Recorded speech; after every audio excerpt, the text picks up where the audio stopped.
vous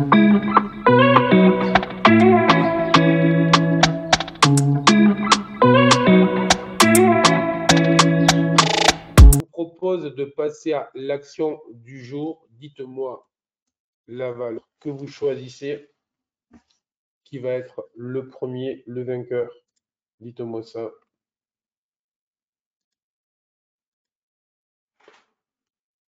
Costco Wholesale.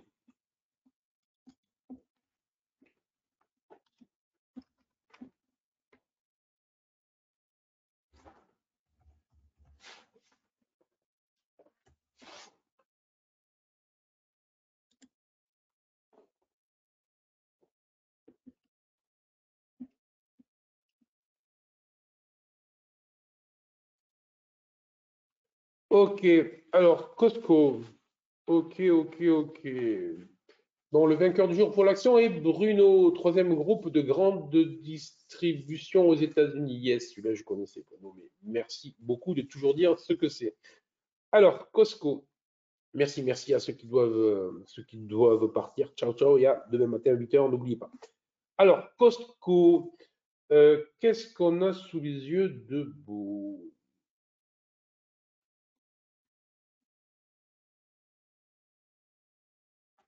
Ok, ok. Alors, bon, dynamique haussière depuis maintenant le mois de mai, avril, depuis un petit moment, on va dire. Depuis plusieurs trimestres, on est dans une dynamique haussière. On avait par contre attaqué là une zone de trading range plutôt claire pour moi. Alors, zone de trading range plutôt claire qui a été breakée à ce niveau-là.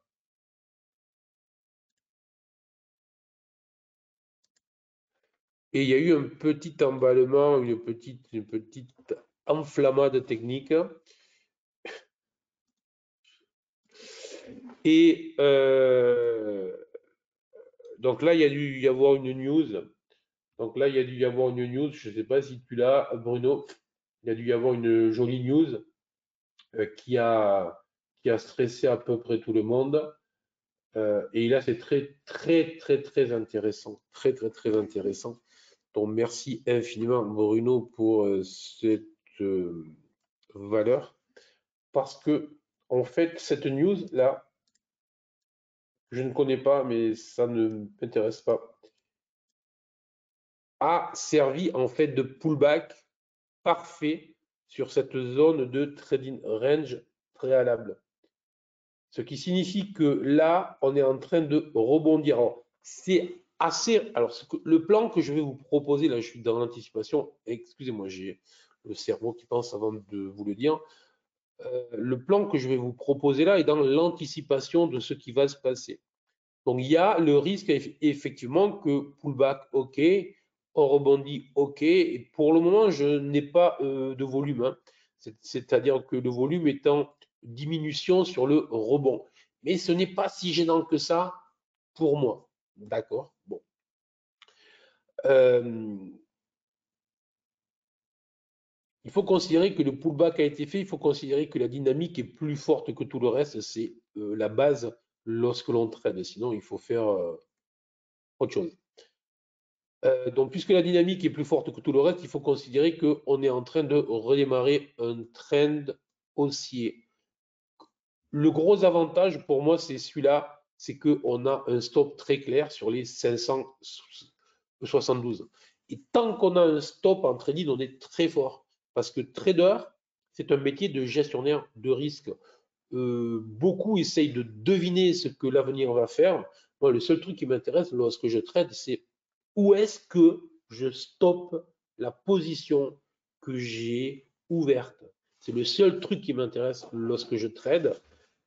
Et même avec du métier, lorsque je commence à me projeter sur les gains, ça ne paye pas. Oui, choisis ton camp. Lorsque je fais ce que je dois faire, c'est-à-dire que les gains, c'est le marché qui décide, moi, je ne gère qu'une chose, où est-ce que je place mon stop? Là, les choses deviennent intéressantes. Et donc là, cette configuration est très intéressante puisqu'elle m'offre un stop très clair, 572.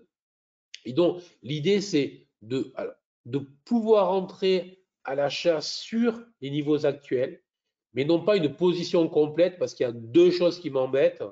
Le volume qui est quand même très faiblard, mais ce volume très faiblard, pardon, il est compensé donc par le fait que le gros volume est venu sur le pullback. Bon, c'est un petit peu technique que je ne peux pas le développer trop longuement, mais bon, c'est jouable, mais il faut juste jouer, si je puis dire, sur l'exposition, autrement dit la taille de position. Donc, demi-position, tiers de position, bon, ça c'est en fonction de chacun. Hein.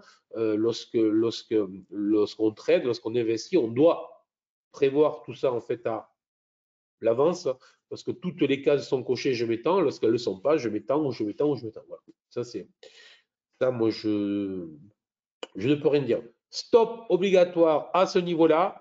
Et l'objectif, ça serait un grand report de cette amplitude-là. Autrement dit, une quarantaine de points, une cinquantaine de points. Donc, ça reste jouable par rapport au niveau du stop. On va être sur un ratio de 2 pour 1. Voilà, mais on reste dans la théorie. Donc ça aussi, lorsqu'on est un trader, on s'en moque un peu. Ce qui m'intéresse, c'est où est-ce que j'ai le stop. Le stop est à 572. Je peux rentrer à ce niveau-là. Et en cas de dépassement des 600, enfin, surtout de clôture au-delà des hauts plus hauts, à ce moment-là, je pourrais renforcer la position et potentiellement remonter le stop parce que l'idée va être de serrer au maximum pour jouer cette position en trading et jouer évidemment n'est pas le terme qui convient. Sur ce, très bonne journée et à demain matin, bien évidemment. Soyez prudents.